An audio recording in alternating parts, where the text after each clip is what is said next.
How to fix no sound in Reddit.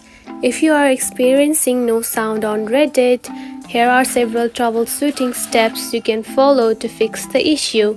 So let's get started. Number 1 step is to check device volume and mute settings. Ensure your device volume is turned up and not muted, just like this. Check if Do Not Disturb or Silent mode is enabled on your phone and turn it off if necessary. Then restart the Reddit app. Close the Reddit app completely, just like this, and simply restart it. Reopen the app and check if the sound works. Next step is to update the Reddit app.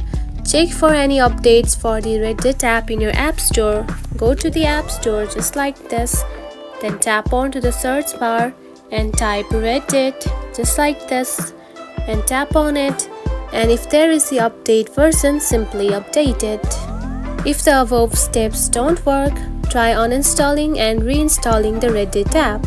This can resolve any app-specific issues causing the no sound problem.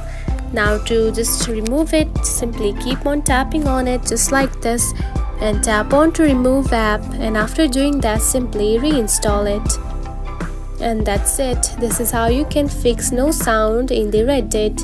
If you found this video helpful, don't forget to like and subscribe for more tips. Thanks for watching.